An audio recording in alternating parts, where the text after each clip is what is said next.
Welcome to bird media. నేను మీ పవన్ కృష్ణమూర్తి. 2019-24 మధ్యకాలంలో chief minister relief ఫండ్కి సంబంధించి ఎన్ని అవకతవకలు జరిగాయి అనేది అందరికీ తెలిసిందే. సెక్రటేరియట్లో ఉన్నటువంటి కొంతమంది ఎంప్లాయీలు, అలాగే అది కడప దాకా కూడా పాకింది. అక్కడ ప్యూన్గా పనిచేసేటువంటి ఒక వ్యక్తికి దీంట్లో సంబంధం ఉంది అని కూడా గతంలో మాట్లాడారు. సో బెంగాల్లో కావచ్చు, ఇంకో చోట కావచ్చు కోట్లాది రూపాయల చెక్కుల్ని ఎన్కాష్ చేసుకున్నారు ఇలాగా అని చెప్పి స్కామ్ బయటపడింది.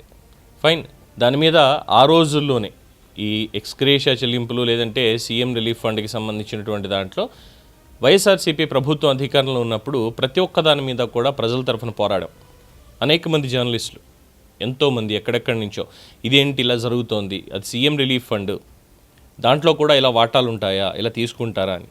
సరే, ఇవన్నీ చూసిన తర్వాతే ఆ ప్రభుత్వాన్ని బయటికి పంపించి కొత్త ప్రభుత్వాన్ని తెచ్చుకున్నారు, కూటమి ప్రభుత్వాన్ని, వెరీ బిగ్ మ్యాండేట్ తోటి అన్నీ మారతాయి అని చెప్పి.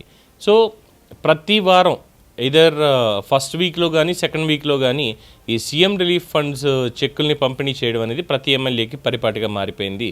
అది ఇంకొక పాయింట్.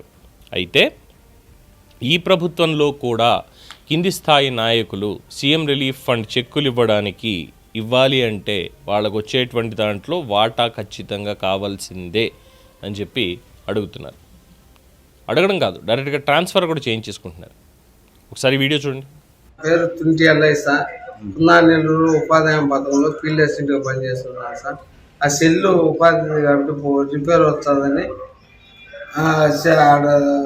కాలం నీళ్ళల్లో పడిపోయాకే స్క్రీన్ పోయిందని రాంపేటలో తయారు చేసి స్క్రీన్ వేయించుకుంటామని పోయినాను సార్. అన్నం తింటామని రోడ్డు మీదకి వచ్చి అన్నం తిని తిరుక్కుంటే ఎదురుగా ఒక బండి వచ్చి కొట్టడం వల్ల నేను పోయి రాళ్ళు కొట్టుంటే కొట్ట మీద పడినాను సార్. ఆ పడినాక బ్రెయిన్ ఈ పక్క ఎడం పక్క బ్రెయిన్ దెబ్బతిని బొక్కలు పడుతున్నాయి సార్. దానివల్ల మాట రాక ముక్కుల్లోంచి సౌండ్ రక్తం రావడం వల్ల నన్ను తిరుపతి హాస్పిటల్ చేసినారు సార్. తిరుపతిలో వాళ్ళు మా వల్ల కాదంటే చెన్నై హాస్పిటల్ చేసి ఆడ ఆపరేషన్ చేసింది సార్. పైపులు కాడ పెట్టినారు సార్. 2 నెలలు మాటలు రాలా, 3 నెలలు గట్రా రాకపోలే, మళ్ళీ తీసుకొని పోయినారు సార్. మళ్ళీ ఆపరేషన్ చేసి ఈ పక్క మార్చేసి పైప్ వేసింది సార్. ఇట్లా ఎడగడ ఆపరేషన్ చేసింది. ఆ పైపు వేయటం వల్ల కొంత మాట వచ్చింది సార్. మళ్ళీ కొద్దిగా మాట వస్తుంది సార్. కన్ను అయితే పూర్తిగా ఎంత ఖర్చు అయింది హాస్పిటల్ ఎంత ఖర్చు అయింది? 35 లక్షలు దాకా ఖర్చు అయింది సార్. బిల్లులు అయితే అన్నీ ఉన్నాయి. కానీ మేము ఫస్ట్ మాట రాకముందు చేసిన ఆపరేషన్ బిల్లు వరకే పెట్టినారు సార్. 26 లక్షలు. దాంట్లో 14 లక్షలు శాంక్షన్ అయిందని వచ్చిందని మాకైతే చెప్పలేదు సార్. మాకు ఇన్ఛార్జి కానీ ఎవరు చెక్ కానీ మా చేతికి ఏమి ఇలా బ్యాంక్ వాళ్ళకి తొడుకోమైనరు. డబ్బులు వచ్చింది రమ్మని సంతకాలు చేసుకున్నారు. డబ్బులు అయితే అకౌంట్లో పడింది సార్. మళ్ళీ 20 నిమిషాల కల్లా 8 లక్షలు కట్ అయిపోయినట్టు వచ్చింది సార్. అప్పుడు నేను అడిగితే ఫలానా వేణుగోపాల్ అకౌంట్లో పడింది దాన్ని చెప్పినారు సార్ బ్యాంక్ వాళ్ళు. వాళ్ళు అడిగితే మీకు చెప్పింది ఆ రోజు 6 లక్షలు అని ఇచ్చామనింది, అందుకే మీకు 6 లక్షలు ఇచ్చినాము, 8 మేము తీసుకున్నాం, మా ఖర్చులు ఉన్నాయని చెప్పినారు. రాజంపేటలో ఉండేటువంటి ఒక బాధితుడు ఫీల్డ్ అసిస్టెంట్గా గ్రామీణ ఉపాధి హామీ పథకంలో చేస్తాడు. ఒకరోజు అలాగే వెళ్ళి వస్తూ ఉంటే బైక్ గుద్దేసి రాళ్ల మీద పడ్డాడు. దెబ్బలు తగిలాయి, కన్ను కూడా పోయింది. దాదాపు ఆపరేషన్కి 35 లక్షలు అయింది. 2 నెలల పాటు కనీసం మాట కూడా లేదు. ఇప్పుడే ఇంకా జాగ్రత్తగా మాట్లాడగలుగుతున్నాడు. అయితే ప్రభుత్వం మొత్తం 14 లక్షల రూపాయలు శాంక్షన్ చేసింది అతనికి. 14 లక్షలు శాంక్షన్ చేస్తే దాంట్లో 8 లక్షల రూపాయలు తెలుగుదేశం పార్టీ TNSFకి సంబంధించినటువంటి రేవూరి వేణుగోపాల్ అనేటువంటి వ్యక్తి, TNSF రాష్ట్ర ప్రధాన కార్యదర్శి, 8 లక్షల రూపాయలు తన అకౌంట్లోకి ట్రాన్స్ఫర్ చేయించుకున్నాడు అదే బ్యాంక్ నుంచి. సో 20 నిమిషాల తర్వాత చూసుకుంటే బ్యాలెన్స్ ఇదేంటి ఇంతే ఉంది, SMS ఎందుకు ఇలా వచ్చింది, నాకు 8 లక్షలు ఎవరి అకౌంట్లోకి వెళ్ళాయని చెప్పి చెక్ చేసుకున్నప్పుడు ఇతని అకౌంట్లోకి వెళ్ళింది అని చెప్పి వాస్తవాలు బయటపడ్డాయి. తేడా ఏముంది? నాడు నేడు తేడా ఏముంది? ఇక్కడ బేబీ వేణుగోపాల్, అక్కడ ఎంతోమంది ఉన్నారు గతంలో సెక్రటేరియట్ ఉద్యోగులు సైతం ఆ స్కామ్లో ఆ రోజు ఉండడం చాలా అవమానకరం. మరి ఆ రోజు విమర్శించాం, అప్పటి నుంచి మారుతుంది పరిస్థితి అంటే ఇప్పుడు కూడా CMRF రిలీజ్కి సంబంధించి ఇక్కడ కూడా కమిషన్లు వసూలు చేస్తున్నారా? ఎందుకంటే యాజ్ పర్ కన్వర్జేషన్లో మనం చూసినప్పుడు అట్ ద సేమ్ టైం నాకు సంబంధించిన అకౌంట్ డీటెయిల్స్, SMS డీటెయిల్స్ ఇవి చూసినప్పుడు తెలుస్తుంది ఏంటంటే నిజంగానే తీసుకెళ్లారు. ఏమనంటే మాకు అవసరాలు ఉన్నాయి, అలాగే ఇందులో అందరికీ తలా పర్సంటేజ్ ఉంటుంది అనేది వాళ్ళు చెప్తున్నటువంటి అంశం. మరి ఇక ఈ ప్రభుత్వం మంచి ప్రభుత్వం అనేటువంటి ట్యాగ్కి అర్హత ఉంటుందా? చర్యలు ఎప్పుడు తీసుకుంటారు? 8 లక్షల రూపాయలు, 14 లక్షలు, ఆ తర్వాత మళ్ళీ ఇంకొంత అమౌంట్ పెట్టుకొని ఆపరేషన్ చేయించుకున్నారు. ఏదో కార్యక్రమాలు చేసుకునేటువంటి వాళ్ళు, చిన్న చిన్న పనులు చేసుకునేటువంటి వాళ్ళు.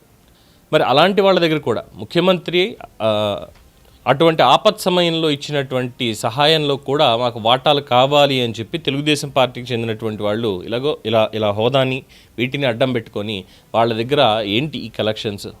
వాళ్ళకి వీళ్ళకి తేడా ఏముంది? ఇంకా గత ప్రభుత్వం చేసినటువంటి పనులకిను లేదంటే ఇప్పుడు వీళ్ళు చేస్తున్నటువంటి పనులకి తేడా అనేది ఏముంది? ఎవరు చెప్తారు సమాధానం దీనికి? సీఎంఓ ఆఫీస్ ఎంక్వైరీ ఎందుకు చేయదు? ఎందుకు ఇప్పటివరకు చర్యలు తీసుకోలేదు సదరు రేవూరి వేణుగోపాల్ అనేటువంటి వ్యక్తి మీద? ఎప్పుడు తీసుకుంటారు పని? ఇక్కడ వైసీపీ కూటమి ప్రభుత్వం రెండు ఒకటిగానే ఉన్నాయి. వాళ్ళ కార్యకర్తలు లేదంటే వాళ్ళకి సంబంధించినటువంటి కొంతమంది నేతలు ఈ రకంగా దందాలు చేస్తున్నారు అని తెలుస్తోందిగా. అంటే ఏం చేద్దామని ప్రోత్సహిస్తున్నారా?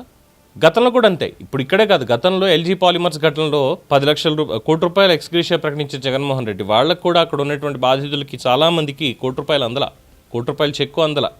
అందులో కూడా మళ్ళీ ఈ కండిషన్స్ అండ్ కమిషన్స్, మీరు మాకు ఏమైనా ఇస్తేనే మీకు ఈ చెక్కు ఎన్కాష్ అవుతుంది, లేని పక్షంలో ఇది అవ్వదు, క్యాన్సిల్ అయిపోతుంది, మీకు కావాలనుకుంటే గవర్నమెంట్కి మేము అర్జీ పెట్టుకుంటాం, ఇగో తప్పుడు వాళ్ళు ఇలా తీసుకున్నారు అని చెప్పి అప్పుడు బెదిరింపులే. ఇప్పుడు అధికారం పోయి 11 సీట్లకే పరిమితమైన తర్వాత వాళ్ళలాగే వీళ్ళు కూడా కూటమిలో ఉన్నటువంటి 164 మందికి సంబంధించినటువంటి కార్యకర్తలు వీళ్ళు కూడా ఇదే రకమైనటువంటి పనితీరు కనబరుస్తూ ఇలాగే వాళ్ళ దగ్గర దోచుకుంటూ ఉంటే మరి వాళ్ళని ఏమనుకోవాలి? 20 నిమిషాల టైం కూడా పట్ల అతని ఇంటికి వెళ్ళాడు, వాళ్ళు పెట్టమని చోట సంతకం పెట్టాడు, పెద్దగా చదువుకున్నటువంటిది కూడా లేదు. అందులో నువ్వు బ్రెయిన్ ఇది మొత్తం ఆపరేషన్ అయింది అని చెప్పి వీడియోలో తనే చెప్తున్నాడు, ఇంకా వీక్గా ఉన్నాడు. అలాంటిది అతనికి వచ్చినటువంటి ఆ రిలీఫ్ ఫండ్లో ఏకంగా 8 లక్షల పైగా పర్సంటేజ్లు ఉంటాయా? ఎవరికి ఉంటాయి పర్సంటేజ్లు? ఎవరి ఖర్చులు ఉంటాయి? దానికి సీఎం రిలీఫ్ ఫండే కావాల్సి వచ్చిందా? పార్టీ ఫండింగ్ నుంచి అయ్యా మాకు ఇలా ఖర్చులు తిరగడానికి దానికని పార్టీ నుంచి తీసుకోవచ్చుగా. ఎందుకని ఇక్కడ వీళ్ళ దగ్గర నుంచి దోచుకోవడం? ఈ ప్రశ్న ఉత్పన్నం అవుతుంది. సో సమగ్రమైనటువంటి ఎంక్వైరీ దీని మీద జరగాలి. అలాగే బాధితుడు ఎవరైతే ఉన్నారో అతనికి ఖచ్చితంగా న్యాయం చేసే తీరాలి అనేది చాలామంది చెప్తున్నటువంటి అంశం. చూద్దాం మరి ఈ ప్రభుత్వం మాది మంచి ప్రభుత్వం అంటుంది, లేదు నాటి ప్రభుత్వం ఎలా ఉందో ఇప్పుడు కూడా మీరు ఇంకా అలాగే ఉన్నారు, గ్రౌండ్ లెవెల్లో క్యాడర్ కూడా ఈ రకమైనటువంటి పనులే చేస్తున్నారు అని చెప్పి అంటున్నారు. మరి దాన్ని సరిదిద్దుకుంటారా, లేదు అదే దారిలో వెనక్కి వెళ్ళేటువంటి అవకాశాన్ని కొని తెచ్చుకుంటారా? వాళ్ళ ఇష్టం. దీని మీద మీ అభిప్రాయం తెలియచేయండి. చూస్తూనే ఉండండి ది బర్డ్ మీడియా.